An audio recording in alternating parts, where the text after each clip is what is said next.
अस्सलाम वालेकुम। आज का हमारा टॉपिक है लेयर मास्क। लेयर मास्क हम तब यूज़ करते हैं जब किसी पिक्चर में हमें कोई एडिटिंग करनी है। जैसे अगर हमें इरेज़र यूज़ करना हो तो उसमें प्रॉब्लम क्या आती है, अगर इरेज़र से मैं यहाँ पर बैकग्राउंड को या किसी भी चीज़ को अगर मैं रिमूव करूँ तो वो हमेशा के लिए वहाँ से रिमूव हो जाएगी। ठीक है, अगर हम उसको अंडू करके वापस ला रहे हैं तो अलग बात है, वरना जैसे हमने सारी वर्किंग की और फाइल सेव की और नेक्स्ट टाइम जब हम ओपन करेंगे तो हम वापसी उस चीज़ को वापस नहीं ला सकते जो एक बार हमने इरेज़ की होगी। ठीक है, तो इसके लिए हम इरेज़र यूज़ करने के बजाय हम लेयर मास्क के ऊपर जाते हैं। उससे क्या होता है कि जो भी हम वर्किंग करेंगे, जो भी चीज़ें यहाँ से हम रिमूव करेंगे वो परमानेंटली डिलीट नहीं होती वहाँ से। ठीक है, जैसे अगर मैं इरेज़र यूज़ करूँ तो जैसे मैं यहाँ पर इरेज़ कर रहा हूँ तो वो चीज़ वहाँ से कम्प्लीटली रिमूव होती जाएगी, जैसे थंबनेल पे नज़र आ रहा है। और इसको हम वापस नहीं ला सकते एक बार अगर हमने इस तरह से रिमूव कर लिया और फाइल को सेव कर लिया और फिर नेक्स्ट टाइम जब हम दोबारा ओपन करेंगे तो उसमें वापस नहीं ला सकते इसको। ठीक है, तो इरेज़र के बजाय हम क्या कर सकते हैं कि इस लेयर पे हम लेयर मास्क ऐड कर देंगे। उसके बाद हमारी जितनी भी वर्किंग होगी वो हम मास्क के ऊपर करते रहेंगे और हमारी जो ओरिजिनल पिक्चर है उसके ऊपर कोई भी इम्पैक्ट नहीं आएगा।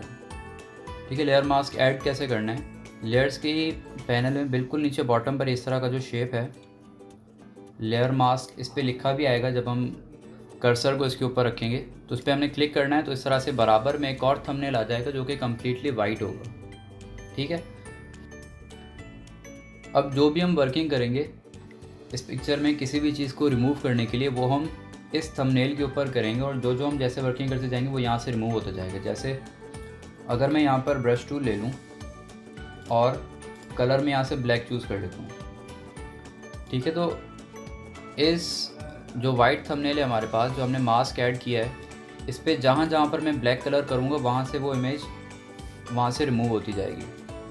ठीक है, लेकिन जो हमारी ओरिजिनल पिक्चर है उसके ऊपर कोई भी इम्पैक्ट नहीं आएगा। ठीक है, तो अगर मैंने यहाँ पर क्लिक किया हुआ है जो हमारी ओरिजिनल लेयर है और तब मैं यहाँ पर ब्रश अप्लाई करता हूँ तो क्या होगा, इसी लेयर के ऊपर वो ब्रश अपने उसी कलर के साथ जिस तरह अप्लाई होता है वैसे ही अप्लाई होता रहेगा और जो हमारी मास्क की लेयर है उसके ऊपर वो चीज़ नहीं आ रही होगी। ठीक है, ये यहाँ पर हम ब्रश से कलर अप्लाई कर रहे हैं हमारी ओरिजिनल लेयर के ऊपर। लेकिन अगर मैं लेयर मास्क सेलेक्ट करूँ और उसके ऊपर मैं ब्लैक कलर करूँगा तो वहाँ से वो चीज़ क्या होती जाएगी, ट्रांसपेरेंट होती जाएगी और फिर वहाँ से रिमूव होती जाएगी। ठीक है, अब अगर हम देखना चाहते हैं कि लेयर मास्क के इफेक्ट के बगैर जो हमारी ओरिजिनल लेयर थी वो कैसे दिखती है तो हम क्या करेंगे, कीबोर्ड से शिफ्ट होल्ड करना है। शिफ्ट होल्ड करके हम इस थंबनेल पे जैसे क्लिक करेंगे तो ये जो लेयर मास्क है हमारा वो डीएक्टिवेट हो जाएगा। ठीक है, तो अगर हम देखें लेयर मास्क डीएक्टिवेटेड है और जो हमारी ओरिजिनल पिक्चर है उसके ऊपर कोई भी इम्पैक्ट नहीं आया है। शिफ्ट होल्ड करके हम दोबारा इस पर क्लिक करेंगे तो वो लेयर मास्क की लेयर वापसी एक्टिव हो जाएगी। ठीक है, फॉर एग्जांपल इस पिक्चर का हमें बैकग्राउंड रिमूव करना हो लेकिन हम चाहते हैं कि बैकग्राउंड रिमूव करने के बाद भी जो इसका कंटेंट है बैकग्राउंड का वो परमानेंटली डिस्ट्रॉय ना हो जाए, बाद में अगर कभी उसको वापस लाना हो तो हम यहीं पर इसी लेयर से हम वापस ला सकें। तो उसके लिए क्या करेंगे, इस लेयर को सबसे पहले कम्प्लीटली वाइट फिल कर लेते हैं। ठीक है, जितना हिस्सा इसका वाइट होगा वो पार्ट इस ओरिजिनल लेयर का विजिबल पार्ट होगा और जो पार्ट ब्लैक होगा वो इस ओरिजिनल लेयर का हिडन या फिर ट्रांसपेरेंट पार्ट होगा। ठीक है, तो अगर मुझे इसका बैकग्राउंड चेंज रिमूव करना है यहाँ से तो हम जो भी टूल चाहें जो हम नॉर्मली लेयर के ऊपर यूज़ करते हैं, सिलेक्शन टूल्स वगैरह, वो तमाम चीज़ें हम यहाँ पर भी यूज़ कर सकते हैं। जस्ट हमने क्या करना है, बैकग्राउंड का एरिया सेलेक्ट करना है और उसमें ब्लैक कलर फिल करना है। वो मेथड हम कोई भी चूज़ कर सकते हैं जो हमने प्रीवियस क्लासेस में पढ़ा है। ठीक है, तो अगर मैं यहाँ पर मैजिक वॉन्ड टूल सेलेक्ट करूँ, ठीक है, कॉन्टीजस पे अनचेक रखना है। ठीक, तो जैसे मैं यहाँ पर क्लिक करूँगा तो जहाँ जहाँ पर येलो कलर आ रहा है सेम टोन का वो सेलेक्ट हो जाएगा। ठीक है, कुछ पोर्शन रह गया है तो शिफ्ट होल्ड करके उसको भी मैं ऐड कर दूँगा तो मज़ीद तमाम येलो रीजन क्या हो चुका है, ऐड हो चुका है। ठीक है, तो लेयर मास्क वाली लेयर सेलेक्टेड है, कलर ब्लैक चूज़ किया, शिफ्ट प्लस F5, शिफ्ट के साथ F5 दबाऊँगा और उसमें जैसे मैं ब्लैक कलर फिल करूँगा तो क्या होगा, जो रीजन सेलेक्टेड था वो वहाँ से ट्रांसपेरेंट हो चुका होगा लेकिन जो हमारी ओरिजिनल लेयर है उसमें कोई भी चेंजेस नहीं आए। अब इन दोनों थंबनेल्स के दरमियान में एक लिंक हमें नज़र आ रहा है। ठीक है, जैसे जिस तरह हमने प्रीवियस क्लास में लिंक पढ़ा था बिल्कुल उसी तरह से काम करता है। अगर ये दोनों थंबनेल्स आपस में लिंक है मतलब हमारी जो ओरिजिनल लेयर है वो और जो लेयर मास्क है, अगर ये दोनों आपस में लिंक हैं तो इसका मतलब ये होगा कि किसी भी एक को अगर हम मूव करेंगे तो दूसरी लेयर उसके साथ मूव होगी, ठीक है ना। जैसे अगर मैं इस तरह क्लिक करके मूव कर रहा हूँ तो क्या हो रहा है, जो हमारी लेयर मास्क है वो हमारी ओरिजिनल लेयर के साथ साथ मूव कर रही है, ठीक है। लेकिन अगर मैं इस लिंक पे क्लिक करके इसको ऑफ कर दूं तो क्या होगा, अब जैसे अगर मैं मूव कर रहा हूं तो जो हमारा लेयर मास्क है वो अपनी जगह पर है और जो हमारी ओरिजिनल लेयर है वो बैकग्राउंड में क्या कर रही होगी, मूव कर रही होगी इस तरह से।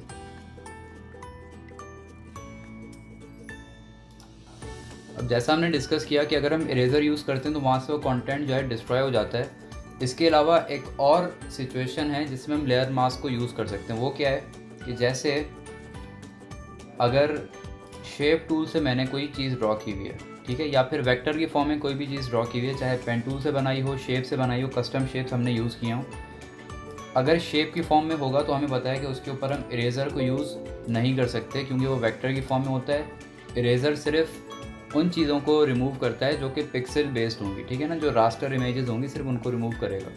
तो जैसे टेक्स्ट हो गया या फिर कोई शेप की लेयर हो गई, उसके ऊपर हमारा इरेज़र काम नहीं करता, ठीक है। लेकिन अगर उसमें हम इस तरह की चीज़ हम वर्किंग करना चाह रहे हैं, कोई चीज़ रिमूव करना चाह रहे हैं ब्रश टूल या किसी और टूल के ज़रिए, तो वहाँ पर भी हम क्या कर सकते हैं, हम लेयर मास्क हम ऐड करेंगे। अब इस लेयर मास्क के ऊपर जो हम वर्किंग करेंगे उसके हिसाब से जो शेप है वो वहाँ से ट्रांसपेरेंट या फिर हाइड होता जाएगा, ठीक है। जैसे अगर मैं इसका ये ऊपर का पोर्शन में ये चाहता हूँ कि ये हाइड हो जाए यहाँ से, तो इसी लेयर मास्क के अंदर मैंने ब्लैक कलर फिल करना है। जैसे ब्लैक कलर फिल करेंगे तो वहाँ से वो चीज़ क्या हो जाएगी, हाइड हो जाएगी,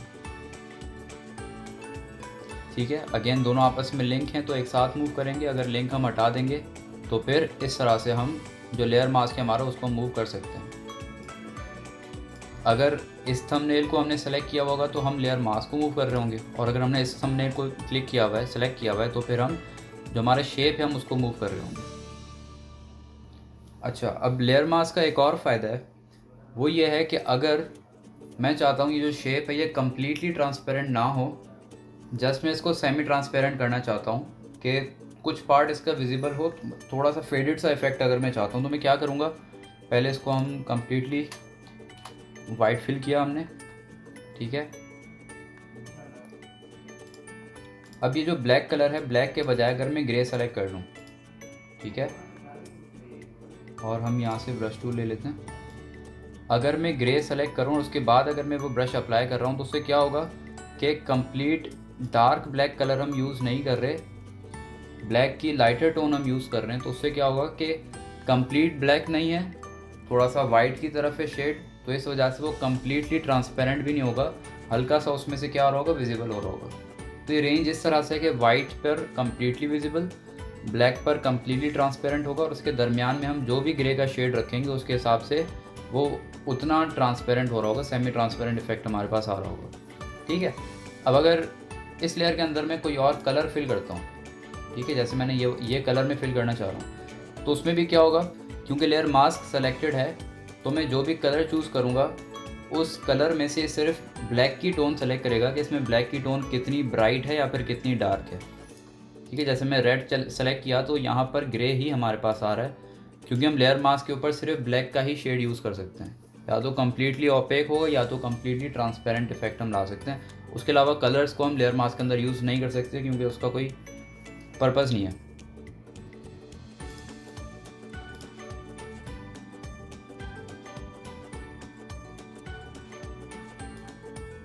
तो आज की क्लास के लिए इतना ही, इंशाल्लाह मिलते हैं नेक्स्ट क्लास में। अल्लाह हाफिज़।